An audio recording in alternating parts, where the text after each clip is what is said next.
தமிழே தலைநாள் அமுதே, இந்நன்னாளாம் பொன்னாளில் உனக்கு சாமரம் வீசுகிறேன் சந்தனம் பூசுகிறேன் என்று சொல்லி தாய் தமிழை வணங்கி இந்த அருமையான மாபெரும் விழாவில் உங்களை சந்திப்பதற்கான அந்த அரிய வாய்ப்பிற்காக உங்களுக்கு அத்தனை பேருக்கு நன்றி சொல்லி, காங்கிரஸ் பேர் இயக்கத்தினுடைய அந்த இயக்கத்தில் இணைந்திருக்கிற அத்தனை நல்லெஞ்சங்களுக்கும் கல்வியாளர் பெருமக்களுக்கும் பெரியோர்களுக்கும் எங்களுடைய பட்டிமன்ற குழுவின் சார்பில் நாங்கள் நெஞ்சார்ந்த நன்றி அன்போடு சொல்வதில் பெரும் மகிழ்ச்சியும் ஆனந்தம் அடைந்து, நூல் எழுதுவது ஒரு நூல் மீது நடப்பது மாதிரி பண்ணுவாங்க, அவ்வளோ கஷ்டமானது. சாதாரண ஒரு வார இதழ் தயார் பண்ணுறவங்களுக்கு அவ்வளோ சிரமம் இருக்கும். அந்த ஒரு 60 பக்கமோ இல்லை 40 பக்கமோ அந்த பக்கத்தை ஃபில் பண்ணுறக்கா அவங்க அந்த வாரம் முழு எடுத்துக்கிற சிரமம். அதே அளவில் கிட்டத்தட்ட முதல் பாகம் 2ஆம் பாகம் வெற்றிகரமாக நிறைவடைந்த பின்பு 3ஆம் பாகத்தையும் அதே பிரகாசத்தோடு நல்ல தெளிச்சியாக தெளிவோடு இன்றைய தினம் இந்த மேடையில் வெளியிட காத்திருக்கிற இளைஞர்களின் எழுச்சி நாயகன் சொல்லி எல்லோரும் செல்லமாக அழைக்கப்படுகிற பெருமைக்குரிய பண்பாளர் வசந்தகுமார் ஐயா அவர்கள் எழுதியிருக்கிற வெற்றி படிக்கட்டில் 3ஆம் பாகம் இந்த வெளியீட்டு விழாவில் எங்களுடைய பட்டிமன்றத்தை ரசிப்பதற்காகவும் ருசிப்பதற்காக வந்திருக்கிற சான்றோர்களாய உங்களுக்கு மீண்டும் ஒரு முறை நன்றி சொல்லிட்டு, இது முழுக்க முழுக்க ஒரு நகைச்சுவைக்கான ஒரு விவாதம். தலைப்பு உங்களுக்கெல்லாம் ரொம்ப பிடிச்சமான ஒரு தலைப்பாக இருக்கு. கடந்த காலத்தையும் நிகழ்காலத்தையும் ஒப்பிட்டு பார்க்குற மாதிரி ஒரு உன்னதமான தலைப்பு. மகிழ்ச்சியும் மனநிறைவும் அதிகம் இருப்பது பழமையிலா அல்லது புதுமையிலா? அதாவது அந்த கால வாழ்க்கை சிறப்பாக இருந்துச்சா, இந்த கால வாழ்க்கை சிறப்பாக இருக்கா? அதை தான் பேச போகிறாங்க. ஒரு ஆளுமே ஒரு நேரம் பேசக்கூடிய திறமை விட்டுறவங்க தான். நேரங்காலங்களையும் சுருக்கி பேசுவாங்க. அவங்கள பற்றி ஒரு அறிமுகம். மகிழ்ச்சி மனநிறைவு அதிகமாக இருப்பது பழமையில தான் என்று பேசுவதற்காக ஒரு பழமை வாய்ந்த சித்தர் அவருடைய பேத்தி அப்படின்னு கூட நம்ம சொல்லலாம். அப்படி நினச்சிடக்கூடாது. அதாவது இன்னைக்கு வாழ்க்கை ரசிச்சுட்டு பழமையை பற்றி பேசுகிறாங்கன்னா அப்போ சலிச்சு போய் தான். இது எதுக்குங்க, பழசு தாங்க நல்லா இருந்துச்சு. பார்த்தீங்களா, எல்லாமே பழசு தான். எது எடுத்தாலும் முன்னெல்லாம் கடங்காரட்டு தப்பிக்கிறதுக்கு என்ன செய்யும், வீடை மாற்றுவோம். இப்போ சிம் கார்டை மட்டும் மாற்றிட்டு போய்கிட்டே இருக்கான். பார்த்தீங்களா, குட்டி குட்டியாக விஷயம் மாறிக்கிடுச்சு. அந்த வகையில் பழமை தாங்க மனிதருக்கு மகிழ்ச்சி மனநிறைவு என்று சொல்வதற்காக பல்வேறு தொலைக்காட்சிகள் புகழ்பெற்று பல்வேறு வெளிநாடுகளெலாம் சென்று பேசி வருகிற பரபரப்பாக இருக்கக்கூடிய டிவி புகழ் அறந்தாங்கி நிஷா அவர்கள் பழமை தாங்க அப்படின்னு சொல்லி பேசுவதற்காக வந்திருக்கிறாங்க. அப்படி கிடையாதுங்க, புதுமையில் இருக்கிற மாதிரி விஷயம். ஏன்னா முன்னாலாம் ஒரு லெட்ரு போட்டு அது போய் சேருக்கு 1 வாரம் ஆகும். இப்போ அப்படின்னு 500 பேருக்கு எஸ்எம்எஸ். அது எந்த நேரம் எந்த எஸ்எம்எஸ்ன்னு வரதே தெரியல. எனக்கெல்லாம் இந்த வருஷம் பிறந்தோன்னா காலையில் 5 மணிக்கு எந்திரிச்சு அப்படி செல்ஃபோனில் ஒரு எஸ்எம்எஸ் வந்துச்சு. சாமி கும்பிட்டுக்கிட்டு இருக்கேன், இந்த வருஷமே நல்லா இருக்குன்னு விநாயகா அப்படின்ட்டு வெளியே வரேன். டொங்கின்னு ஒரு எஸ்எம்எஸ் எடுத்து பார்க்குற ஒருத்தர் அனுப்பியிருக்கான். கிரைண்டரில் அரிசியாக போட்டால் மாவு, வாயில் அரிசியாக போட்டால் சாவு, நன்றி. எது வருஷத்தில் முதல் நாள் எஸ்எம்எஸ். இப்படி புதுசாக எங்களுக்கு ஏதாவது ஒன்று வந்துக்கிட்டே தான் அங்கே இருக்குது, நாங்கள் ரசிக்கிற மாதிரி அப்படின்னு பேசுவதற்காக பழமை இல்லை புதுமை தான் மனநிறைவு மகிழ்ச்சியும் தருகிற வாழ்க்கை என்று சொல்லி பேசுவதற்காக கோயில்பட்டி அவங்களும் பல்வேறு தொலைக்காட்சியில் பட்டிமன்றங்கள் விவாதம் பாட்டு மன்றம் பட்டிமன்றம் இப்போ குட்டி மன்றம்னு வந்துச்சு. வேகமாக முடிச்சிடுறது, பேசுகிற போக்குலேயே வேகமாக பேசிக்கிட்டு இருக்கும்போது முடிக்கிறது. இப்படி எல்லா விஷயங்கள்லையும் எல்லா கருத்தரங்களையும் தங்களுடைய பதிவு பண்ணியிருக்கிற கோயில்பட்டி திருமதி அன்னபாரதி அவர்கள் புதுமை தாங்க மனநிறைவை தரக்கூடியன்னு பேச போகிறாங்க. யாதும் ஊரே யாவரும் கேள்ன்ற ஒரு அருமையான வாசகம் தமிழ்லேருந்து எடுத்தாங்க. பார்த்தீங்களா, எத்தனை மொழிகள் இருந்தாலும் தமிழை நீங்கள் அப்படி தலைகளாக படித்தா கூட தமிழ் தான் வரும். தமிழை வேகமாக படித்த பாருங்கள் அமிழ்துன்னு வரும். தமிழ் தமிழ் தமிழ் தமிழ் தமிழ் அமிழ்துன்னு முடியும். அப்படி அழகான தமிழுக்காக நீங்கள் நேரம் செல்விக்கு வந்திருக்கிற தாயவே மதிக்க அந்த காலத்தில் தமிழை மதிச்சு இத்தனை பேர் வந்திருக்கிற உங்களுக்கு எங்களுடைய நன்றியை சொல்லி, அந்த காலத்தில் ஃபோன் வச்சிருக்கணும் ஆச்சரியம் பார்த்து, அவன் பாரியா ஃபோன் வச்சிருக்கான். இப்போ ஃபோன் இல்லாமனே ஆச்சரியம், இவன் என்ன ஃபோனே இல்லாமல் இருக்கான்.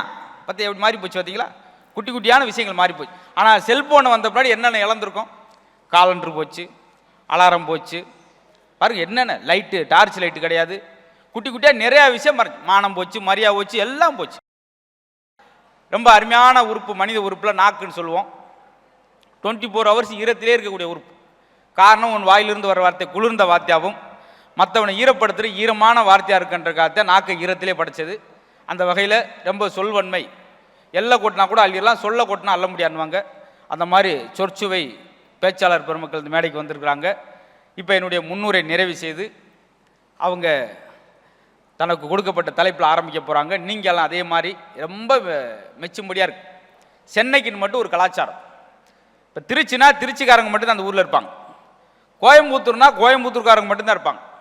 ஆனால் சென்னையில் மட்டும்தான் எல்லா ஊர்க்காரங்களும் இருக்கிறது. பார்த்தீங்களா, இப்போ இருக்கிற எல்லா மாவட்டத்து மக்களும் ஒரு இடத்தை பார்க்கணும். அத்தனை மக்களும் சங்கமிச்சிருக்கிற ஒரு சங்கமிப்பான இடம். எவ்வளோ பெருமையாக இருக்கு பாருங்களேன். அந்த வகையில் அருமையான ரசிகரோடு சேர்ந்து நாங்கள் இந்த பட்டிமன்ற தொடர்களை பெருமிதம் அடைந்து மன மகிழ்ச்சியும் மன நிறைவும் அதிகம் கிடைப்பது பழமையில் தாங்க, பழமையான வாழ்க்கை தாங்க பளிச்சென்ற வாழ்க்கை என்று சொல்லி பட்டிமன்றத்தில் முதல் பேச்சாளராக தன்னுடைய வாதத்தை எடுத்து வைக்கிறாங்க. அறந்தாங்கி நிஷா அவர்களுக்கு நீங்கள் ஒரு நல்ல கரகோஷம் கொடுத்து அவங்களை வரவேற்கும்படி அன்போடு கேட்டுக்கொள்கிறோம். தமிழிலே பாடு, தமிழிலே ஆடு, தமிழ் தப்பினால் உன் காதை மூடு என்று சொன்ன பாரதிதாசனின் வரிகளை தொட்டு வணங்கி மரியாதைக்குரிய நடுவர் அவர்களே. இன்னைக்கு தாங்க மரியாதையை பார்த்துருக்கோம். இல்லை சார், ஏதோ உங்களுக்கு நாங்க மரியாதை கொடுக்காம வேற யாரு கொடுக்க போறா? எப்பவுமே நான் பட்டிமன்றத்துக்கு வந்து உட்காந்தானா பேப்பர் பேனா எடுத்து எழுதுனதே இல்லை, உங்களுக்கு நல்லா தெரியும் சார். இவ்வளவு நேரம் நான் என்ன எழுதிக்கிட்டு இருந்தேன்னு நீங்க நினைக்கிறீங்க? என்ன எழுதுனீங்க? இந்த பழமையின் பெருமை பத்தி எழுதணும், அது ஓரளவுக்கு யோசிச்சு வச்சிருக்கோம். வந்து உட்கார்ந்த உடனே என்னைக்கு இல்லாத திருநாளா இன்னைக்கு முத்துசாரி இவ்வளவு அழகா இருக்காங்களே, உங்க அழகா ஒரு நாளே வரையில வர்ணிச்சுட்டு போயிடலாமேன்னு ஒரு சின்ன ஆசைதான். என்ன ஒரு அந்த அளவுக்கு இருக்கு இல்ல, சும்மா ஏதோ ட்ரை பண்ணி இப்படி கோர்த்து சேர்த்து வச்சிருக்கேன். ஒரு நாளே வரையில உங்க மொத்த அழகை வர்ணிச்சிடலாம் சார். பார்ப்பதற்கு பொன்வண்டாய், பழகுவதற்கு கற்கண்டாய், எனக்கு மட்டும் பூச்செண்டாய், அந்த அம்மாக்கு அணு உண்டாய், மொத்தத்தில் மரம் அண்டாய் அமர்ந்திருக்கக்கூடிய நடுவர் அவர்களே. போதும் உங்க பாராட்டு. இன்ன வரைக்கும் சோர்ந்து ஒரு ஆள் தூங்கிட்டு இருந்தவர் மரம் மண்டாய் சூப்பரா பேசி அந்த பிள்ளை இப்படி எந்திரிச்சு. அப்படியெல்லாம் இல்லை சார், ஏதோ வந்ததை சொன்னேன் அவ்வளவுதான். நான் உண்மையை மட்டும் பேசுறதுக்கு நான் வந்திருக்கேன். எனக்கு என்ன சந்தோஷம்னா, இப்படி பழமைன்னு பேசும்போது முன்னாடி உட்கார்ந்துருக்க எல்லாருமே அவ்வளோ அழகா ரசிக்கிறாங்க. ஆனா உண்மையிலேயே ஒரு நல்ல நிகழ்ச்சி, இப்படி அரங்கம் நிறைந்த ஆடியன்ஸ் வந்து உட்கார்ந்துருக்கீங்க, ரொம்ப சந்தோஷமா இருக்கு. நல்ல தலைப்பு, அதை விட ஒரு நல்ல புத்தக வெளியீட்டு விழா, அது 3ஆம் பாகம்னு சொன்னாங்க. அது ஏன் 3ஆம் பாகம் வரைக்கும் போயிருக்கு அப்படின்னா, வெற்றி படிகட்டு கண்டிப்பாக வெற்றி கொடிகட்டாக மாறுவதற்கு கண்டிப்பா மதிப்பிற்கும் மரியாதைக்கும் உரிய வசந்தகுமார் ஐயாவினுடைய உழைப்பு மட்டும்தான் காரணம்னு சொன்னா அது மிகையாகாது நடுவர்களே. காரணம், அந்த அளவுக்கு ஒரு தனி மனித சாதனை அவர் சாதிச்சிருக்காரு. அதனுடைய வெளிப்பாடு தான் இந்த நிகழ்ச்சின்னு சொல்றதுக்கு நாங்க 3 பேருமே வந்து உட்கார்ந்துருக்கோம். ரொம்ப சந்தோஷமா இருக்கு. ஏன்னா ஆடியன்ஸ்னா இப்படி இருக்கணும், என்ன சொன்னாலும் டக்குன்னு கேட்டு சிரிக்கிறீங்க. பல இடத்துல கேட்கவும் மாட்டாங்க, சிரிக்கவும் மாட்டாங்க. அது ஏன் மூஞ்சிய பார்த்தா ஒரு புள்ள சிரிக்காது, அது வேற பிரச்சனை. இப்ப என்ன சார் தலைப்பு? அது இவ்வளவு கத்தி பேசினதா? அப்படியெல்லாம் இல்லைங்க. மன மகிழ்ச்சி, மன நிறைவு பழமையில கிடைச்சிச்சா புதுமையில கிடைச்சான்னு தான் நீங்க இப்ப இவ்வளவு தூரம் பேச வந்திருக்கேன். ஒரே ஒரு விஷயம் உங்களை கேட்கிறேன் சார். நம்ம தாத்தா பாட்டி எல்லாம் நம்ம வீட்டுல இருப்பாங்க, அவங்க யாருக்காவது சுகர் இருக்கா? ரேஷன் கடையில் மட்டும் தான் இருந்திருக்கு, உடம்புல கிடையாது. எனக்கு தெரிஞ்சு எங்க தாத்தா பாட்டி யாருக்குமே சுகர் கிடையாது. ஆனா இன்னைக்கு பிறக்கிற குழந்தைக்கு கூட சுகர் இருக்குன்னா அது புதுமை செஞ்ச கேவலமே தவிர பழமை செஞ்ச சாதனை தான் நடுவர்களே. எங்களுடைய தாத்தா பாட்டி கூட இன்னைக்கு சுகர் கிடையாது. எவ்வளவு சந்தோஷமா இருந்தோம் பழைய காலத்துல. இன்னைக்கு யாராவது அப்படி இருக்க முடியுமா சார்? சென்னையை டிராபிக்கை கடந்து வர முடியலங்க. உண்மையிலேயே சொல்றேங்க, நடந்து வந்தா கூட அரை மணி நேரத்துல வந்திருப்போம். கார்ல வந்து 3 மணி நேரம் சுத்தி சுத்தி வந்துகிட்டு இருக்கோம் இங்க. ஆனா அந்த காலத்துல மாட்டு வண்டியில என்ன அழகா டிராவல் பண்ணோம் நடுவர் அவர்களே. பழமையில மாட்டு வண்டியில போன எந்த ஒரு மனிதருக்கும் ஆக்சிடென்ட்னு ஒரு விஷயமே தெரியாது. என்னைக்கு இந்த 2 வீலர் வந்துச்சோ, என்னைக்கு இந்த 4 வீலர் வந்துச்சோ, ஒரு காலத்துல எமன்லாம் எருமையில வந்தான். இப்ப எருமையில வர்றதில்லை. அவர் டாடா சுமோல வருவாரு, ஸ்கூட்டில வருவாரு, அப்புறம் இப்போ ஒரு வண்டியில வராரு, அது சென்னையில் அடிக்கடி வருவார். குடிநீர் லாரியில வருவார், டக்கு டக்குன்னு தட்டி போயிட்டே இருப்பார். இன்னைக்கு எமன் எதுல வேணாலும் வர்றானே. ஆனா ஒரு காலத்துல எந்த ஒரு விபத்தும் இல்லாமல் வாழ்ந்த காலம் தான் எங்களுடைய பழமை நடுவர்களே. நான் உண்மையா சொல்றேங்க, அந்த காலத்துல இருந்த குடும்ப வாழ்க்கை எவ்வளவு சந்தோஷமா இருந்துச்சு. இப்ப நாளா காதலிச்சு திருமணம் பண்ணேன். அந்த குடும்பம் நினைச்சா அந்த கொடுமை எல்லாம் இங்க இருங்க. அந்த அவர் நம்பர் இருக்கா? இன்னைக்கு யாராவது வீட்டுல இருக்கக்கூடிய மனைவியை நேசிக்கிறீங்களா? ஒரு காலத்துல இன்னைக்கும் தாத்தா பாட்டி வாசல்ல உட்கார்ந்து பாக்கு இடிச்சு பாட்டி கொடுத்துக்கிட்டு இருக்கோம். ஒரு சின்ன சலசலப்பு, ஒரு சின்ன சண்டை கூட வராம குடும்பம் நடத்திய காலம் தான் எங்களுடைய பழமை. ஆனா இன்னைக்கு அப்படி அங்க இருக்கு. லைட்டா புருஷன் வீட்டுக்குள்ள வந்து ஒரு செருமுனா போதும், பொண்டாட்டி உடனே ஆரம்பிச்சிருவாங்க. என்னையெல்லாம் எங்கெங்கயோ கேட்டாங்க, என் கிறகம் உன் மோரக்கிட்ட வந்து மாட்டிக்கிட்டேன். இன்னைக்கு வாய திறந்தோனையே சண்டை போடுறீங்களே. ஆனா அன்னைக்கு ஏன் நடுவர்களே, அதை விட ஒரு சிம்பிளான விஷயம் கேட்கிறேன். பழமையில இருந்த எந்த தாம்பத்திய உறவிற்காவது விவாகரத்துங்கிற ஒரு வார்த்தை தெரிஞ்சுச்சா? ஆனா இன்னைக்கு புதுமன்னு சொல்லி கொரட்டை விட்டுறதுக்கெல்லாம் டைவர்ஸ் வாங்குவீங்க. அப்படி வாங்கினா எங்க நடுவர் எத்தனை வாங்குறது? சிலர் கொரட்டை விடுறவருக்கு அவர் கொரட்டையில் அவருக்கு எத்துக்கு வராது. யாரு அப்படின்பாரு, ஏ நீதான் அப்படியா அப்படின்னு அப்புறமேல படுப்பார்.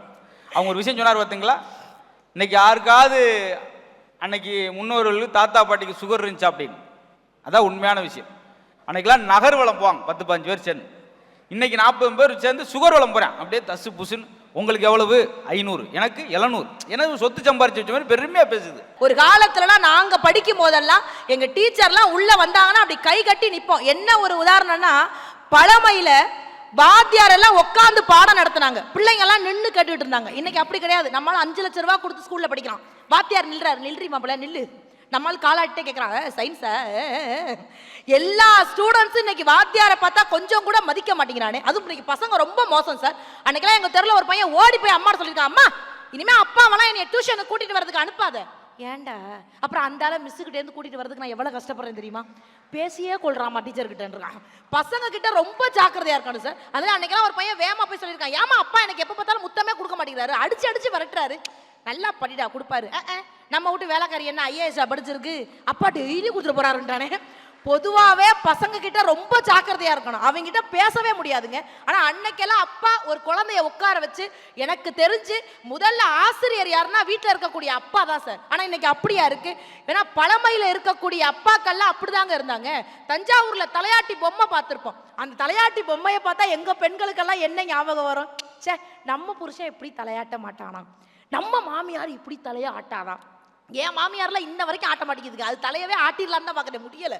அப்படி யாராவது ஆட்ட மாட்டாங்களான்னு ஃபீல் பண்ணும். ஆனா ஏதோ விளையாடுறதுக்காக அந்த தலையாட்டி பொம்மை செஞ்சு கொடுக்கலங்க. அன்னைக்கு இருந்த பழைய அப்பா செஞ்சு கொடுத்தது. தஞ்சாவூர்ல இருந்த 2ஆம் சரபோஜி மன்னன் தன்னுடைய மகன் சிவாஜி விளையாடுவதற்காக செய்து கொடுக்கப்பட்ட பொம்மை தான் தஞ்சாவூர் தலையாட்டி பொம்மை. அது ஏதோ விளையாடுறதுக்கு செஞ்சு கொடுக்கல. நீங்க நல்லா வாங்கி பார்த்து கீழே விட்டீங்கன்னா கீழே தட்டையா இருக்கும். அப்படி எந்த பக்கம் நீங்க தட்டி விட்டாலும் கீழே விழுந்து டக்கு டக்கு டக்கு டக்குன்னு எந்திரிச்சு நிற்கும். அன்னைக்கு இருந்த அப்பா சொல்லி கொடுத்தாரு, மகனே நீ கீழே விழும்பொழுதெல்லாம் வீறு கொண்டு எழுவதற்காக செய்து கொடுக்கப்பட்ட பொம்மை தாண்டா தலையாட்டி பொம்மைன்னு கொடுத்தாருன்னா, பழமையில இருக்கக்கூடிய அப்பா தான் எங்களுடைய முதல் ஆசிரியரா இருந்தாங்க. இன்னைக்கு அப்பா அப்படி இருக்காரா? இல்லையே. பொதுவாகவே ஸ்கூல்ல போனோடனே நம்ம பேரண்ட்ஸ்லாம் ஒரு கம்ப்ளைண்ட் பண்ணுவோம், ஏன் குழந்தை கெட்ட வார்த்தை பேசுது, ஏன் குழந்தை கெட்ட வார்த்தை பேசுது. என்னைக்குமே குழந்தைங்க கெட்ட வார்த்தை பேசாது, கேட்ட வார்த்தையை தான் திரும்பி பேசும். வீட்டில் நம்ம என்ன பேசுகிறோமோ அது ரிப்பீட்டாக நமக்கே வரும். ஏன்னா ஒரு பையன் ஓடி போய் அப்பாட்ட கேட்டிருக்கான், பா தெருவில் ஒரே சண்டைப்பா, கெட்ட கெட்ட வார்த்தையெல்லாம் பேசிக்கிறாங்கப்பா. என்னடா பேசிக்கிறாங்க? தண்டோங்கிறாங்க, முண்டோங்கிறாங்க, நாயிங்கிறாங்க, பேய்ங்கிறாங்க, விஷத்தை குடிச்சிட்டு சாகுங்கிறாங்கப்பா. அப்படின்னா என்னப்பா அப்படின்னு இருக்கான். நம்ம அப்பா கூப்பிட்டு உட்கார வச்சிருக்காரு, ஒன்று நடத்தாங்க தெண்டம்னா இருந்ததுமா ஒன்றும் பெரிய விஷயம் இல்லை. உங்கள் அம்மாவோட சொந்தக்காரங்க மாதம் 10 நாள் வந்து தங்குவாங்க பாரு, அவங்க எல்லாம் தெண்டோம். வீட்டில் கிடக்கிற சேரு டேபிள்லாம் முண்டோம். அப்போ நாய் உங்கள் அம்மாவை கட்டி குடும்பம் நடத்துறேன் பாரு, நான் தாண்டா அந்த நாய்.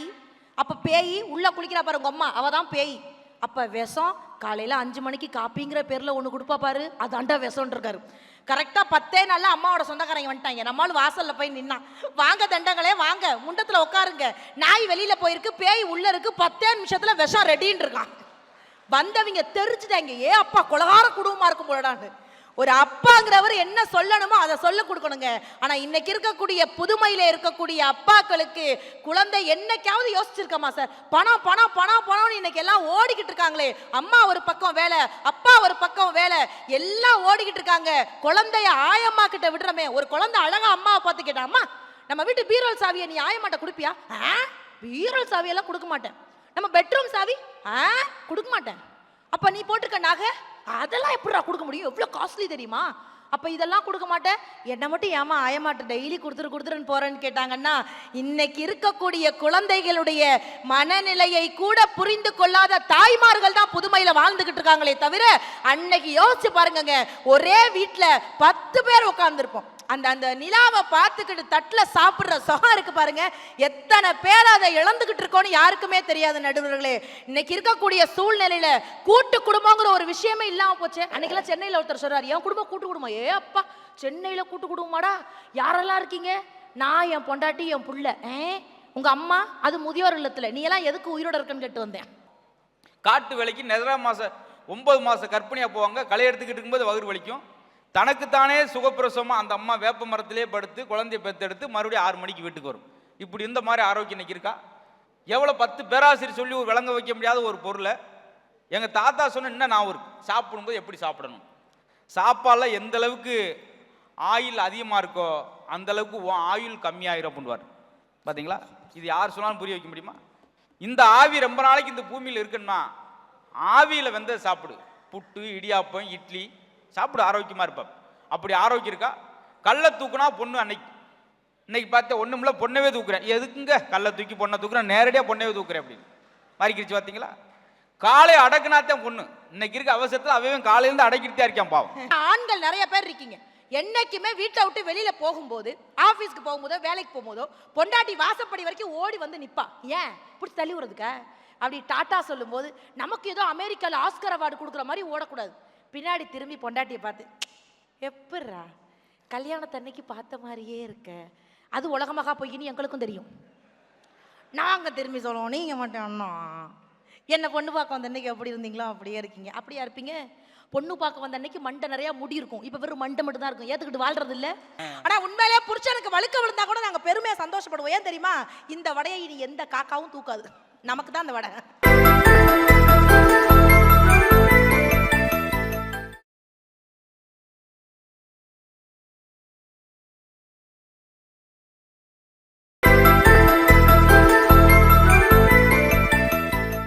இந்த காலத்துல இருக்கக்கூடிய சகிப்புத்தன்மை யார்கிட்டயாவது இருக்காங்க? ஆனா அன்னைக்கு இருந்துச்சு. அதே மாதிரி பெண்கள்ட்ட ஒரு சின்ன விஷயம் சொல்லிடுறேங்க, புருஷன் எது பண்ணாலும் வாழ்த்துங்க, என்கரேஜ் பண்ணுங்க.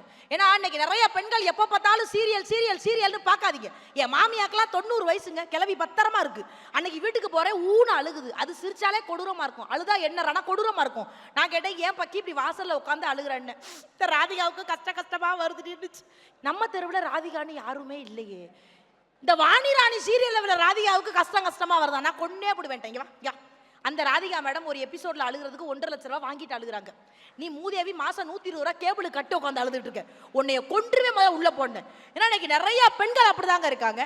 என்னைக்குமே புருஷனை வாழ்த்துங்க, என்கரேஜ் பண்ணிட்டே இருங்க. ஏன்னா லண்டன்ல ஒரு இடத்துல குண்டு வச்சுட்டாங்க, அந்த குண்டை கண்டுபிடிக்கிறதுக்கு பல பேர் முயற்சி பண்ணிருக்காங்க, முடியல. கடைசியா ஒரு நாயை கூட்டிட்டு போயிருக்காங்க.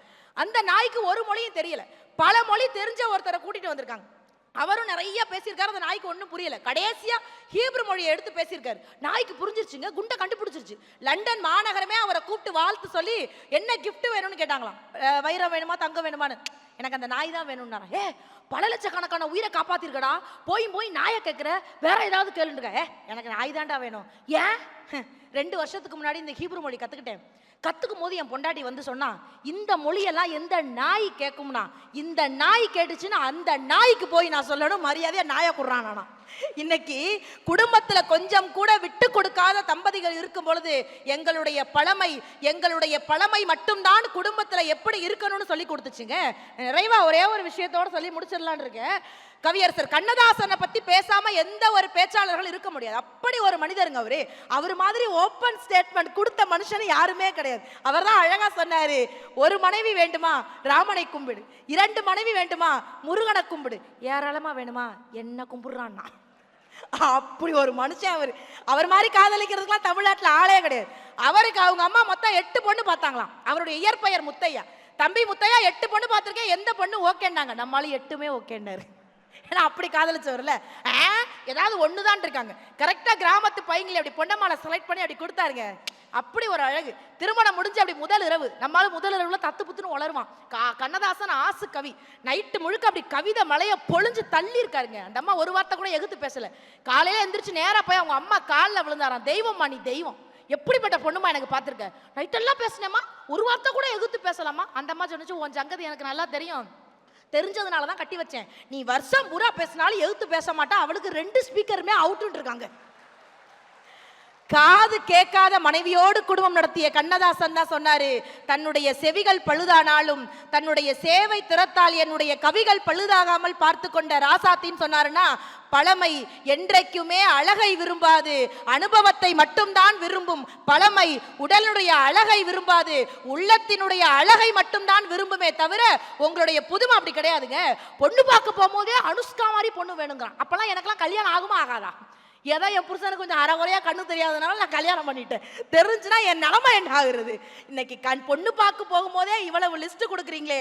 ஒரு காலத்துல நம்பிக்கை இருந்தது, மனித நேயங்கிற ஒரு விஷயம் இருந்ததுங்க. திருட்டே இல்லாம இருந்துச்சு சார். நிறைய விஷயம் பெரியவங்க இருக்காங்க.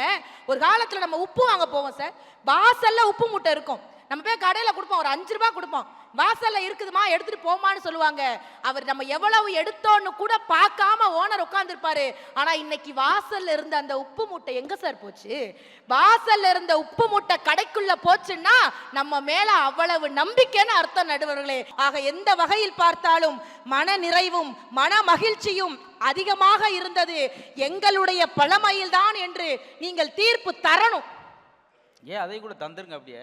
இல்ல அது முறையல்ல. இன்ன வரைக்கும் குறைச்சு கடிச்சு குறவழியை கடிப்பேன்னு சொன்னதெல்லாம் இல்ல சார், ஏதோ ஒரு குழந்தைத்தனமா ஏதாவது பேசியிருப்பேன். அதெல்லாம் மனசுல வச்சுக்காம கண்டிப்பாக எங்களுடைய பழமைக்கு தான் நீங்கள் தீர்ப்பு தர வேண்டும் என்று சொல்லி, பிறக்கும் பொழுது அழுது பிறக்கிறோம், இறக்கும் பொழுது பிறரை அளவைத்து இறக்கிறோம். இடைப்பட்ட காலங்களிலாவது மற்றவர்களை மகிழ்ச்சியோடு வாழ வைப்போம் என்று சொல்லி இந்த அருமையான புத்தகம் கண்டிப்பாக வெற்றி படிகட்டை தொட வேண்டும் என்று என்னுடைய சார்பாக வாழ்த்துக்களோடு விடைபெறுகிறேன். நன்றி, வணக்கம்.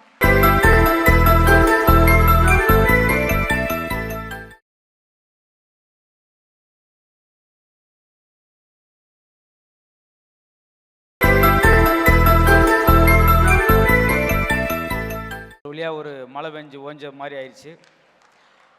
அவங்களுக்கு ஒரு பெரிய சிறப்பு இருக்கு. நம்ம தமிழ்நாட்டுக்குள்ள இல்லை, இந்தியாவில் இல்லை, உலகத்திலே சொல்லலாம். உலகத்தினுடைய கடைசி கருப்பு அவங்க தான். அவங்களுக்கு அடுத்து யாருமே கிடையாது. பார்த்தீங்களா எவ்வளோ விஷயம் அடிக்கடி சொன்னாங்க? பார்த்தீங்களா, முன்னெல்லாம் 8 போட்டு லைசன்ஸ் வாங்குவோம், இப்போ துட்டு போட்டால் போதும். எதுக்கு அவ்வளோ சிரமப்படுற? எவ்வளோ சுருக்கியிருக்கேன் பாருங்க வேலை. ஒன்று அடிக்கடிக்கு சொல்லும்போது ரொம்ப உணர்வுபூர்வமாக நகர்வலம் ஆரோக்கியம் எப்படி இருந்துச்சு, கடைசியில் எங்கள் பாட்டி எப்படி இருந்தாங்க ஆரோக்கியத்தோட, எல்லாத்துக்கும் பதில் சொல்கிறதுக்கு தான் அவங்க இருக்காங்க. நாங்கள் கிடையாது. இன்னைக்கு சூழலில் புதுசான கண்டுபிடிப்பில் எங்களுக்கு மகிழ்ச்சி தாங்க. ஏன்னா அன்றைக்கெல்லாம் மொட்டை போட்டுட்டு முருகன் கோயில் பழனிலேருந்து இறங்கி மதுரை வரவங்களையும் முடி முளைச்சிரும். அவங்க அம்மா டவுட்டா, நீ மொட்டை போட போனே சும்மா தான் போயிட்டு வந்தேடா. அப்படி எல்லாமே லேட்டாக இருந்துச்சு. இப்போ நினச்ச நேரத்துலேருந்து ஒரு இடத்துக்கு போகிறோம், ஒரு தபால் போட்டு அது போய் சேர 1 வாரம் ஆகுது.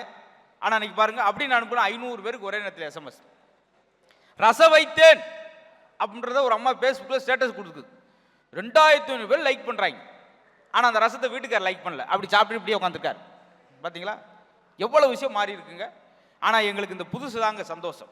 இப்போ இத்தனை பேர் இந்த இடத்துல வந்திருக்கோம்னா எதனால்? ஒரே ஒரு ஃபோன் கால் தான் போதுங்களா. கான்ஃபரன்ஸில் பேசுகிறோம், அவ்வளவும் எங்களுக்கு புதிய கண்டுபிடிப்பிலும் புதிய வரவுகள் எங்களுக்கு மகிழ்ச்சி தாங்க. எங்களுக்கு இதில் தான் மனநிறைவு மகிழ்ச்சி கிடைக்குன்னு சொல்லி கோயில்பட்டி திருமதி அன்னபாரதி அவர்களை பேசும்படி அன்போடு அழைக்கிறோம். ரொம்ப அருமையான தலைப்பு கொடுத்துருக்கீங்க இன்னைக்கு. மனிதனுக்கு நிறைவான மகிழ்ச்சியை தருவது, சந்தோஷத்தை தருவது பழமையிலா புதுமையிலா? ஒரு தம்மா துண்டு கொஸ்டின் கேட்டிருக்கிறீங்க, ஒரு ஜுஜுபி கொஸ்டின் கேட்டிருக்கிறீங்க. ஏன் சிலேபி கொஸ்டின் கூட சொல்லுங்க, அப்படி கூட வச்சுக்கலாங்க. ஆனா இவ்வளவு நேரம் நான் உட்காந்து என்ன எழுதிட்டு இருந்தேன் தெரியுமா? என்ன எழுதுறீங்க? உங்களை வாழ்த்தி ஒரு 4 வரி கவிதை. வந்து உட்காருங்க. ஏங்க இன்னொரு 10 வரி எழுதிட்டு வாங்க. ஜஸ்ட் 4 லைன்ஸ் போதும். இப்ப கீழ இருந்து சும்மா நச்சுன்னு கிளாப் வரும் பாருங்க, சொல்லட்டுமா? பஸ் நடுவரை வாழ்த்தி. சூப்பர் ஸ்டார் ரஜினிகாந்த் நடிச்ச படம் முத்து. சொல்றதுக்கு முன்னாடியே பவர் ஏறுது. முடிப்பீங்க. லிட்டில் சூப்பர் ஸ்டார் சிம்பு நடிச்ச படம் குத்து. கீரைய கடையணும்னா வேணும் மத்து. அழகான நடுவர்னா அதான் மதுரை முத்து. இந்த நேரம் பார்த்து உங்களுக்கு ஒரு கூல் ட்ரிங்க்ஸ் இல்ல, ஒண்ணும் இல்ல, ஒரு வாட்டர் பாட்டில் உங்களுக்கு அரளி விதை அரைச்சி வச்சிருக்கேன், கோயில குடிச்சிருப்பாங்க, நாம நிம்மதியா இருப்போம். நடுவர் அவர்களே அப்படி பேசணும். பழமை பழமை பழமைன்னு பச்சை சேலை கட்டிட்டு வந்து பொம்மை மாதிரி உட்காந்துட்டா பழமை ஆயிருமா? ஆனா எதிரடியில பேசுற அக்கா சிங்கம் சீக்கலை படுத்தா எலி வந்து எகத்தாளம் பண்ணுமா, அந்த மாதிரி பேசிட்டு போயிருக்கு. பரியா நாகலாவரம் கோட்டை, நாலாவரம் ஓட்டை எவ்வளவு போச்சு? கோழிக்கு கொழுப்பு வச்சா முனியாண்டி விலாஸ் ஹோட்டல் முன்னாடி போய் நின்னுக்கிட்டு முக்காப்புலா டான்ஸ் ஆடுமா, அந்த மாதிரிலாம் ஆடிட்டு போய் அக்கா உட்கார்ந்து இருக்காங்க. பெருமை பீத்த கலையமா, குடிக்கிறது ஓட்ட கலையமா, அது மாதிரிலாம் ஆயிடுச்சு. நரி கொளுத்தா வளைக்குள்ள இருக்காதா, அந்த நண்டு கொளுத்தா குழிக்குள்ள இருக்காதாங்க. போதும், பழமொழி சண்டை அங்கே நடக்குது, விடிய விடிய பழமொழியா பேசிக்கிட்டு. ஆனா எதிரணியில பழமை பழமைன்னு பேசுனீங்கல்ல, உண்மையிலே இங்க இருந்து போகும்போது நிஷா அதோட J7 போனை என்கிட்ட கொடுத்துட்டு போயிடணும். போகும்போது மாட்டு வண்டி தான் ரெடியா இருக்கும் போது ஸ்கார்பியோ யுனோவா கார் சத்தியமா வராது. பழமை ஆம்பளை பழமை. மாட்டு வண்டியில தான் நீ அடுத்த ப்ரோக்ராம்ல போகணும். இரு, இன்னைக்கெல்லாம் டெம்பிள் ரன்னும் ஆங்கிரி பேட்ஸ் விளையாடுறவன் ஒரு காலத்துல டபுள் ஷீட்ல பாம்பு கேம் விளையாண்டுட்டு இருந்தால் தான். அதை கொஞ்சம் நான் வச்சுக்கிறேன். நம்ம என்னங்க எப்பேற்பட்ட காலகட்டத்தில் இன்னைக்கு நின்றுட்டு இருக்கிறோம், எப்பேற்பட்ட ஒரு கட்சி இதுல பேசிட்டு இருக்கிறோம் தெரியுமா? ஒரு படிக்கட்டுக்கு வெற்றி படிக்கட்டுன்னு சொல்றமே, முதல் படிக்கட்டு எது முக்கியமோ அதே போல நம் இந்தியாவின் முதல் கட்சி என்று சொன்னால் காங்கிரஸ் கட்சி தான். ஜனநாயகத்தை தன் கரத்தால் வேலியிட்டு நின்றான் ஒருவன், நிறத்திலே கண்ணனவன், சான்றோர் குலத்து சரித்திர பிள்ளையவன், முழந்துண்டு சட்டைக்கும் முதலில்லா தொழிலாளி பழனிமலை ஆண்டிக்கு பக்கத்தில் குடியிருப்பான், பொன்னில்லான் பொருள் இல்லான் புகழின்றி வசையில்லான், இல்லானும் இல்லான் இல்லை எனும் ஏக்கம் இல்லான், அரசியலை காதலிக்க அர்ப்பணித்தார் மத்தியிலே காதலையே அரசியற்காய் கரைத்து விட்ட கங்கையவன் அவன் தான் கருப்பு காந்தி என்று அழைக்கப்பட்ட நம் பெருந்தலைவர் காமராஜர் என்று சொன்னால் நம் வசந்தகுமார் ஐயா அவர்கள் வெற்றி படிக்கோட்டோட 3வது பாகத்தை வெளியிட்டு கொண்டிருக்கிற இந்த நல்ல நாளில் எப்பேற்பட்ட ஒரு மனுஷர் தெரியுமா? உழைப்பு உழைப்பு உழைப்பு உழைப்பால இவ்வளவு தூரம் சாதிச்சு நிக்க முடியுமா என்று சாதித்து காட்டியவர் தான் ஐயா. இன்பத்தில் சிரிப்பவன் அதிர்ஷ்டசாலி, துன்பத்தில் சிரிப்பவன் ஞானி, கற்பனையில் சிரிப்பவன் கவிஞன், கண்டவுடன் சிரிப்பவன் காரியவாதி, தெரிந்து சிரிப்பவன் நடிகன், தெரியாமல் சிரிப்பவன் ஏமாளி, ஓயாமல் சிரிப்பவன் பைத்தியக்காரன், உட்கார்ந்து சிரிப்பவன் சோம்பேறி, உழைப்பில் சிரிப்பவர் தான் உயர்ந்த மனிதன். வசந்தகுமார் ஐயா நிரூபித்துக் கொண்டிருக்கிறாங்க. இதெல்லாம் புதுமை இல்லையா? பழமையில நீங்க என்னத்தை சாட்சிங்க யோசிச்சு பாருங்க நடுவர் அவர்களே.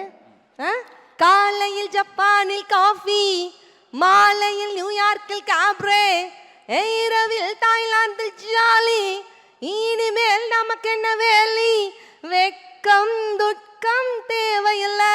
கமான் எவ்ரிபடி, தட்டட்டும் தட்டட்டும் கைகள் 2, கமான் தாளட்டும் தாளட்டும் கால்கள் 2, கடவுள் படைத்த உலகம் இது, மனித சுகத்தை நாம் காணுவோம், கட்டழகு பெண் இருக்க வட்டமிடும் பாட்டு இருக்கு, தொட்ட இடம் அத்தனையும் இன்பமின்றி துன்பம்.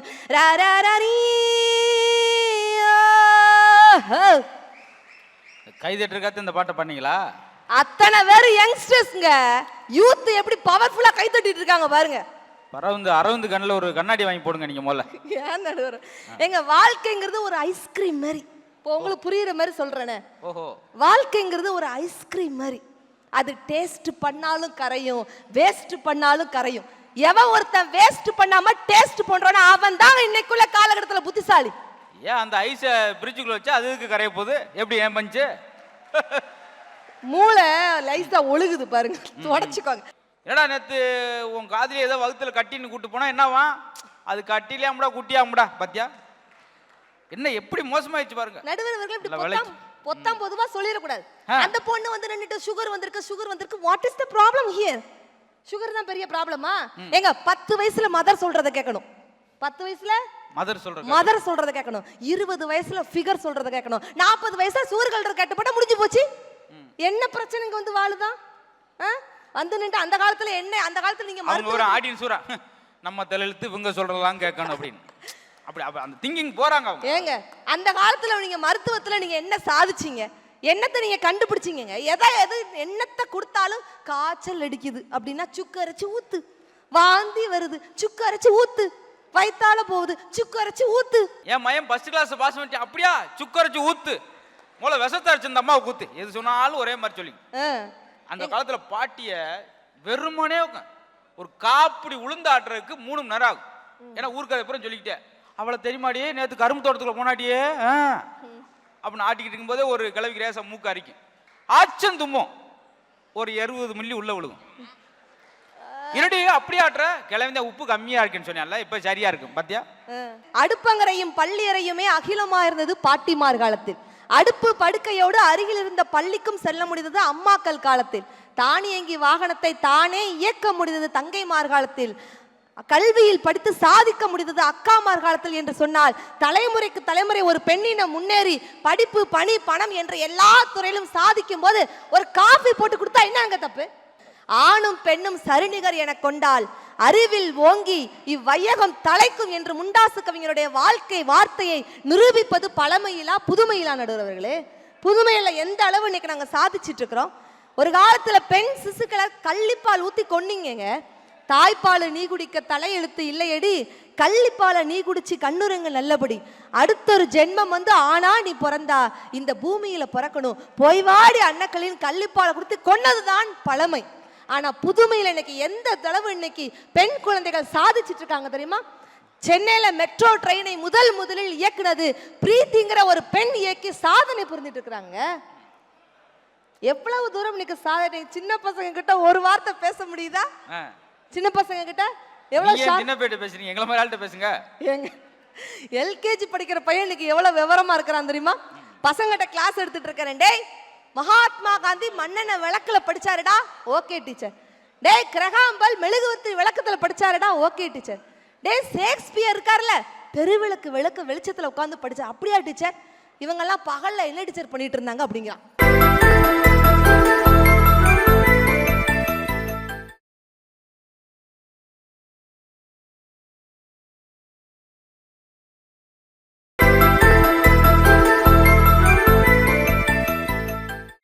இளைய தளபதி விஜய் நடிச்ச படத்துல ஒரு பாட்டு வரும் தெரியுமா? அழகான பாட்டு. கூகுள் கூகுள் பண்ணி பார்த்தேன் உலகத்துல இவன் போல ஒரு கிறுக்கனும் பிறந்ததில்ல, ஏ யாகு யாகு பண்ணி பார்த்தேன் இவனை போல எந்த கிரகத்திலும் இன்னொருத்தி கிடைக்கவே இல்லடா அப்படின்னு அழகான பாட்டு வரும். இப்ப உள்ள பொண்ணானால நீங்க ஸ்டைலா பாடுறீங்க. ஆனா இதே எங்க பழைய பாட்டியை பாடிச்சுன்னா அதுலயும் ஒரு சுவாரஸ்யம் இருக்கும். என்ன பாட்டு பண்ணீங்க? கூகுள் கூகுள் பண்ணி பார்த்தேன். அது எப்படி பாடுங்க? கூகுளு ஏன் கோகுலு அப்படின்னு. ஏ கிளவி, அது என்ன கோகுலா கூகுள் எல்லாம் ஒண்ணு சும்மாறா அப்படி. ஒரு காலகட்டத்தில் ஒன்னொன்னு மாறுது. ஆனா அந்த கூகுள் குரோம்ங்கிற அந்த சாஃப்ட்வேரை கண்டுபிடிச்சது அமெரிக்காக்காரனோ ஆஸ்திரேலியாக்காரனோ கிடையாதுங்க. நம் தமிழ்நாட்டை சேர்ந்த சுந்தர் பிச்சைன்னு ஒரு இளைஞன் கண்டுபிடித்து சாதித்திருக்கிறான் என்று சொன்னால் இது பழமையா புதுமையாங்க? ஒரு காலத்துல அமெரிக்கா எங்க 5-6 கைதிட்டு வாங்கிட்டீங்களே. ஆமா, விடிய பேசி 2க்கு மேல தாண்ட முடியல. எங்க ஒரு காலத்துல அமெரிக்காக்காரன் சொன்னான், அவனுடைய குழந்தையை பார்த்து சொன்னா, சாப்பிடும் பொழுது பார்த்து சாப்பிடுடா, சாப்பாட்டில் உள்ள ஒரு பருக்கை சிதறுனா கூட அந்த ஒரு பருக்கையை இந்திய நாட்டு இளைஞன் வந்து பொறுக்கி தின்னுட்டு போயிடுவான்னு சொன்னான். அதுதான் பழமை. ஆனா இன்னைக்கு என்ன சொல்றான் தெரியுமா? அமெரிக்காக்காரன் சொல்றான் அவன் பையன்கிட்ட, டேய், கணிப்பொறியை இயக்கும் பொழுது பார்த்து இயக்குடா, கணிப்பொறியில் உள்ள ஒரு பட்டன் சிதறனா கூட அந்த ஒரு பட்டனை வைத்து இந்திய நாட்டு இளைஞன் இந்த உலகத்தையே ஆண்டு விடுவான் என்று சொன்னான்னா அதற்கு மிகப்பெரிய உதாரணம் நம் வசந்தகுமார் ஐயா அவர்களே உட்கார்ந்திருக்கிறார்கள். உழைப்பின் சிகரமாக, உழைப்பின் உச்சாணி கொம்புல நின்று இருக்கக்கூடிய ஐயாவே எடுத்துக்கொள்ளாமுங்க. எந்த அளவு இன்னைக்கு புதுமையால சாதிச்சிட்டு இருக்கிறோம், எந்த அளவு இன்னைக்கு. ஒரு காலத்துல இமயமலை சாரலில் ஒருவன் இருமினால் குமரி முனையிலிருந்து மருந்து கொண்டோடின அளவுக்கு இன்னைக்கு டெக்னாலஜி இம்ப்ரூவ்மெண்ட் ஆயிருக்கு. ஒரு காலத்துல ரத்தங்கக்கு செத்தா என்ன சொல்லுவாங்க? அவனுக்கு பேய் பிடிச்சிருக்கு, அவனுக்கு பிசாசு பிடிச்சிருக்குன்னு சொன்னதுதாங்க பழமை. ஆனா இந்த காலத்துல தான் அது பேயும் கிடையாது பிசாசும் கிடையாதுப்பா, புற்றுநோயின் அறிகுறி என்று மனிதத்தை வாழ வைத்தது புதுமையின் சிகரம். நடுவரவர்களே, எவ்வளவோ விஷயங்களை நம்ம சொல்லிட்டு போறோம். இன்றைய இளைஞர்களோட குறியீட்டு எண் என்ன தெரியுமாங்க? இன்றைய இளைஞர்களோட எழுச்சி நாயகன் ஐயாவே உட்கார்ந்து இருக்கிறாங்க. இளைஞர்களோட குறியீட்டு எண் என்ன தெரியுமா? 54321. இதா புரியுதா? 5 4 3 2 1. அது தெரியுது. விளக்கு என்னன்னு கேட்டான். பின்கோடு எதுவும் தப்பா நினைச்சிடாதீங்க. பேரு மேஜர் சுந்தராஜன். ஆமா, முதல்ல தமிழ்ல சொல்லுவாங்க, அப்புறம் இங்கிலீஷ்ல சொல்லுவாங்க. இல்லங்க, இந்த 54321 இளைஞர்களோட அடையாளம் என்ன சொல்றது தெரியுமா? 5 இலக்க சம்பளம், 4 சக்கர வாகனம், ட்ரிபிள் பெட்ரூம் வீடு, 2 குழந்தை, ஒரே ஒரு பொண்டாட்டி என்று வாழ்பவன் தான் இந்திய இளைஞன்க. வாழ்க்கையின் சிம்மாசனமாக இன்னைக்கு இருந்து கொண்டிருக்கிறானே, புதுமையோட மிகப்பெரிய அச்சாணி கொம்புல நின்று இருக்காங்க. அப்பாவை பத்தி சொன்னாங்க, எதிரணியில பழமைன்னு. இன்னைக்குள்ள அப்பா என்ன சொல்லி கொடுத்தாங்க பிள்ளைக்கு? இன்னைக்குள்ள அப்பா பிள்ளைக்கு என்ன சொல்லி கொடுத்தாங்கன்னு கேட்டீங்களேங்க. ஒரு அப்பா தன்னுடைய மகனை மரத்து மேல ஏற சொன்னார். மரத்து மேல ஏறி கீழே குதிடா, உன்னை நான் பிடிச்சுக்கிட்டேன் அப்படின்னார். பையன் அப்பாவை நம்பவே மாட்டேங்க, போப்பா உன்னெல்லாம் நம்புனா நீ என்ன கீழே தள்ளி விட்டுற, அதெல்லாம் முடியாதுப்பா அப்படி. ஏடா அப்பாவை நம்புடா, கீழே குதிடா, உன்னை நான் பிடிச்சுக்கிட்டேன் அப்படிங்கிறான். உடனே பையன் மரத்து மேல ஏறுதான், கீழே குதிக்கிறான். குதிக்கிற நேரத்துல அப்பா 2 கையும் விட்டுட்டார். கீழே விழுந்து அப்படியே முட்டை தேய்ச்சிக்கிட்டு அழுதுகிட்டே எந்திக்கிறான். இப்ப நீ பிடிப்பன் தானப்பா நான் பிடிச்சேன், விழுந்தேன், ஏன்பா என்ன விட்ட அப்படின்னு பையன் அழுதுகிட்டே எந்திரிச்சு நின்று கேட்டான். உடனே அந்த தந்தை மகனுக்கு சொல்லி கொடுத்தாரு, டேய் இந்த உலகத்துல யாரையுமே நம்பக்கூடாது. இந்த உலகத்துல யாரையுமே நம்பாதடா. புலியின் பல்லை நம்பலாம், நரியின் கொம்பை நம்பலாம், ஜோசியரின் சொல்லை நம்பலாம், கிளியின் ஏட்டை நம்பலாம், கைரேகை கோட்டை நம்பலாம். இதெல்லாம் நம்புதியே, இதெல்லாம் நம்பாதடா. உன்னை நம்புடா, உன்னுடைய திறமையை நம்புடா என்று சொல்லி கொடுத்தார் அந்த அப்பாங்க. அப்பாவின் தியாகம்ங்கிறது சாதாரண விஷயமா? எல்லாரும் சொல்லுவாங்க அம்மாவோட தியாகத்தை சொல்லுவாங்க. ஆனா அப்பாவோட தியாகம் எத்தனை பேருக்கு தெரியும்? அம்மாவின் அன்பு தோசை மாதிரினா அப்பாவோட அன்பு தோசைக்கல்லு மாதிரிங்க. தோசையோட ருசி நம்ம எல்லாருக்கும் தெரியும். ஆனா தோசைக்கல்லோட தியாகம் நம்ம எத்தனை பேருக்கு தெரியும்? பழமை பழமை பழமை என்று ஒற்றை வரியில நம்மளால சொல்லிட முடியாதுங்க. புதுமை இன்னைக்கு எவ்வளவோ விஷயம் சாதித்து கொண்டிருக்கின்றன. அந்நியர்கள் நம்மை ஆண்டதுதான் பழமை. அந்நியர்கள் நம்மை ஆண்டதுதான் பழமை. நம்மை நாமே என்று ஆழ்ந்து கொண்டிருக்கிறோமே, இதுதாங்க புதுமை. பேசுவதற்கு கூட மொழி இல்லாமல், பேசுவதற்கு கூட உரிமை இல்லாமல் இருந்ததுதான் பழமை. ஆனா இன்னைக்கு பிரச்சார உரிமை பெற்று சாதித்து கொண்டிருக்கிறோமே, இதுதான் இன்றைய புதுமைங்க. மழை வருமா மழை வருமா அப்படின்னு மந்திரம் சொன்னதுதான் பழமை. மழை வருவதற்கு கூட யந்திரம் கண்டுபிடித்ததுதான் புதுமையின் சாதனை என்று சொன்னால், நிச்சயமாக மனிதன் மகிழ்ச்சியாக வாழ வேண்டும் என்று சொன்னால் அது பழமையில் அல்ல, புதுமையிலே புதுமையிலே என்று சொல்லி வாய்ப்பளித்த நல்ல உள்ளங்களுக்கு நன்றி கூறி விடைபெறுகிறேன். நன்றி, வணக்கம். ஒரு நிமிட சிரிப்பு 1 கிராம் தங்கத்தை விட உயர்ந்தது. இன்னைக்கு காலகட்டத்தில் எல்லாருக்கும் வசதிகள் வாய்ப்பு இருக்கு. ஆனால் எல்லார் வீட்டிலும் நாங்கள் 24 ஹவர்ஸ் சிரிச்சுக்கிட்டே இருப்போம். யாராவது கைத்தில் வச்சு கொடுத்துருங்க, முடியவே முடியாது. ஆமாம், அப்படி இருந்தால் அது ஒரு வினோதமான நோயாத்தான் இருக்கும். பார்த்தீங்களா? டாக்டரே பாருங்களேன் வினோதமாக தான் சொல்லுவார். பஸ் அரிசி காசுலாம் வந்து உட்காந்துருப்பான், அவனை உட்கார சொல்லுவார். காலையில் 5 இளநீ சாப்பிடுங்க ஐயா, மதியத்துக்கு 3 ஜூஸ் சாப்பிடுங்க, சாயந்தரத்துக்கு ஃபோன் விட்டா சாப்பிடுங்க. நான் பஸ்ஸுக்கு வந்தே பெரிய விஷயங்க, சேராட்டோவில் வந்தேன் பார்த்தீங்களா. ஆனால் பெரிய காரில் வந்து கோடீஸ்வரர் இறங்கியிருப்பார். அவருக்கு டாக்டர் சொல்லுவார் உப்பு இல்லாமல் 2 இட்லி மட்டும் சாப்பிடுங்க. என்னையா பெரிய அநியாயமாக இருக்குது பார்த்து எப்படி ஆகி போச்சு பார்த்தீங்களா. எனக்கு தெரிஞ்ச ஒரு பெரிய எஸ்டேட்டுங்க, தென்னந்தோப்பா இருக்கு. அவர் தென்னந்தோப்பு உட்காந்து 300 பேர் இளநீ உருன்னு உறிஞ்சு குடிச்சிட்டு போகிறேன். அவர் ஒரு இளநீ சாப்பிட முடியல, என்ன சுகர். இன்னைக்கெல்லாம் 2 பேரும் உட்காந்தா ஒரு வாங்க டீ சாப்பிடும், ஐயோ கடைசி டீயா போயிருங்க. சீனி போடவா, சீனி போடுறதும் வாக்கரிசி போடுறோம் ஒன்றுதாயா, ஏயா அப்படி ஒரு ஆரோக்கியம் இருக்கா? அதான் பழமை தாங்க பெஸ்ட்டு, அதாங்க சிறந்தது. பார்த்தீங்களா? என்னங்க கிராமத்தில் அப்படி நடந்து போவாருங்க. எங்கள் தலைப்பு புதுசாக வந்தவங்களுக்கு தெரியாது, அதனால தான் இப்போ தலைப்பு மறுபடியும் சொல்லிக்கிறேன். மனநிறைவும் மகிழ்ச்சியும் அதிகம் கொடுத்தது பழமையா புதுமையா? அப்போ பழமையில் கிராமத்தில் நடந்து வரப்ப காலில் ஒரு பாம்பு அடிச்சிருந்து, தண்ணி பாம்பு. அப்படியே அந்த பாம்பை பிச்சு எரிஞ்சிட்டு நடந்துவார். இன்னைக்கு ஒரு சின்ன நெருஞ்சு முள் குத்துனுக்கு ஃபோன் பண்ணி டாக்டர் வாங்க டாக்டர் என்ன ஆகுமோன்னு தெரியாது, ஹாஸ்பிட்டல் அட்மிட் பண்ணி முன்னுக்கு நர்ஸு பிள்ளை 4 பேர் நடந்துக்கிட்டே இருக்கு. என்ன டாக்டர் இப்போ எப்படி இருக்கு? எதுவும் உடனே சொல்ல முடியாது, 24 ஹவர்ஸ் ஆகும். எது நெருஞ்சி முள் குத்துனுக்குங்க. பெரிய டாக்டர் வந்துக்கிட்டு இருக்கார் சென்னையிலேருந்து, மறட்டும் டாக்டர் என்னாச்சு, வெயிட் பண்ணுங்க. கடைசியில் ஸ்கேன் எடுத்து எக்ஸ்ரே எடுத்து 65,000 ரூபா செலவு பண்ணி அடுத்த வாரம் வாங்க அப்படின்னு இருக்காங்க. பார்த்தீங்களா? ஆரோக்கியம் கூட மலிவாக போச்சு. அழகாக சொன்னாங்க. கலர் கலராக மிட்டாய் சாப்பிட்டேன் சின்ன குழந்தையா இருக்குமா அந்த காலத்தில். இப்போ கலர் கலராக மாத்திரை சாப்பிட்றோம். பார்த்தீங்களா? லஞ்சு போய் கொண்டு போகிற மாதிரி சின்னதாக எது கொண்டு போகிறோம், மருந்து பாக்ஸ் ஒன்று கொண்டு வரோம். கவியரசரே பார்த்துட்டு சொன்னார், ஒரு மெடிக்கலை பார்த்துட்டு, இத்தனை மருந்துகளா அப்படின்னு சொல்ல, இத்தனை நோய்களா அப்படின்றார். அது இன்னைக்கு காலகட்டத்தில் அப்படி இருக்கமுங்க. அதனால் கூட சின்ன சின்ன விஷயம் விளையாட்டில் கூட ஓடி ஆடி விளையாடுற விளையாட்டாக வச்சுருந்தோம் முன்னாடி. இப்போ அப்படி கிடையாது. கம்ப்யூட்டர் முன்னுக்கு வச்சு கேம் விளாண்டு அவன் 3 கிலோ இருக்கே, அவன் போட்டிருக்க கண்ணாடி 3 கிலோ இருக்குது. பார்த்தீங்களா? இப்படி வந்து ஆரோக்கியம் தேய்ந்திருக்குங்க. ஆன்மீகம் கூட எப்படி இருந்துச்சு தெரியுமா? விவேகானந்தர் பேசிட்டு உட்கார்ந்த உடனே சிக்காகோவில் அவர் பக்கத்தில் அந்த நாட்டு பெண்மணி பக்கத்தில் வந்து விவேகானந்தர் மேலே ஆசைப்பட்டு அவரை மணந்துக்கிற நோக்கத்தில் அவங்க பேசுனாங்க. உங்களை மாதிரியே ஒரு குழந்தைய நான் பெற்றெடுக்குன்னு ஆசைப்படுறேன். அந்த அம்மா வேற ஆள் தான் என்ன சொல்லியிருப்பேன், என் நம்பரை நோட் பண்ணிக்க, ஒரு 11 மணி கூப்பிட்டு பேசுவோம், வீசா போட்டு மறுநாள் கூப்பிட்டு வந்துடுவார். ஆனால் அவர் அப்படி சொல்லலை. 10 மாதம் வெயிட் பண்ணி என்னை மாதிரியே ஒரு பையனை பெற்றெடுக்கிறதுக்கு நானே வயிற்றில் மயனாக வந்து பிறக்கிறமே, என்னையும் மயனா ஏற்றுக்கின்றார். அதாங்க விவேகானந்தர். ஆன்மீகம் கூட எப்படி இருந்துச்சு பார்த்தீங்களா?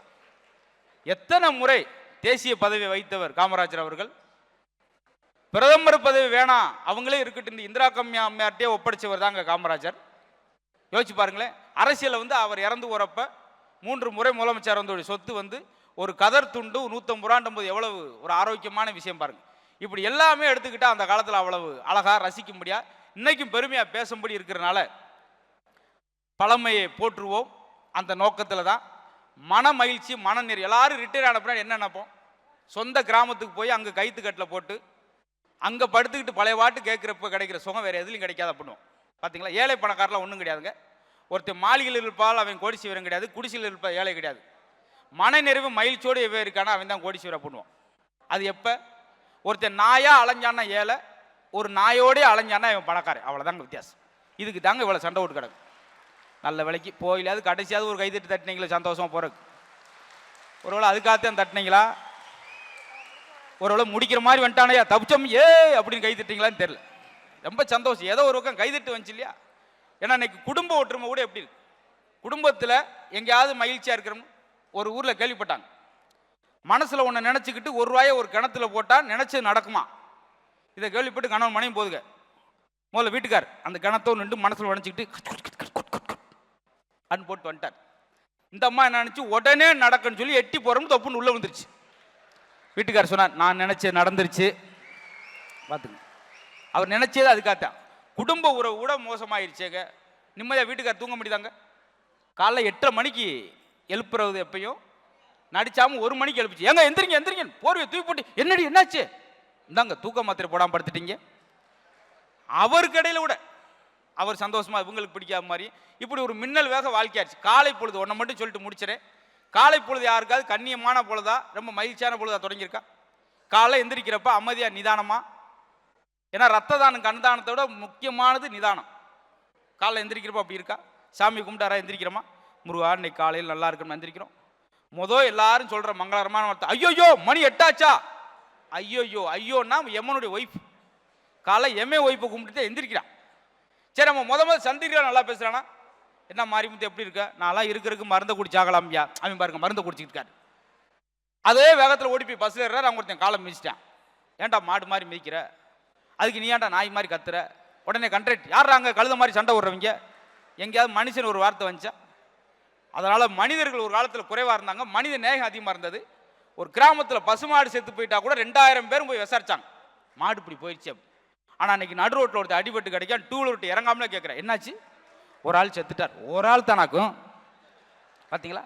35,000 ரூபாய்க்கு வாட்சி டைம் இல்லைங்கன்றார். பார்த்தீங்களா? ஆக எல்லாருக்கும் வசதி வாய்ப்பு பெரிய இருந்தால் கூட கலாச்சாரம் பண்பாடு ஆரோக்கியத்தில் அந்த பழைய வாழ்க்கைக்கு போன எல்லாரும் ஆசைப்படும். எங்கள் பாட்டி சாகும்போது 120 வயசு. ஆனால் இன்னைக்கு பார்க்க முடியுமா? 70 வயசில் அவன் கம்பு ஓட்டிகிட்டு போயிட்டு இருக்கோம். ஆரோக்கியமாக இருந்தாலும் ஆன்மீகமாக இருந்தாலும் எல்லாமே போற்றும்படியாக இருந்தது. புதுமையை விட பழமையிலே என்று சொல்லி இந்த பட்டிமன்றத்தை பாங்கோடு கேட்டு சுவைத்து ரசித்த வசந்த் டிவி நேயர்களுக்கும், இந்த விழாவை உற்சாகப்படுத்த தைரியமூட்ட தெம்பூட்ட வந்திருக்கிற அத்தனை காங்கிரஸ் கட்சியினுடைய மூத்த அறிஞர் பெருமக்களே, கவிஞர்களே, கலைஞர்களே, உங்களுக்கு வணக்கம் சொல்லி இனிதொரு சந்தர்ப்பத்தை உங்களால் சந்திக்கும் வரை உங்களிடம் அன்போடு விடைபெறும் நண்பர்களே, நன்றி, வணக்கம்.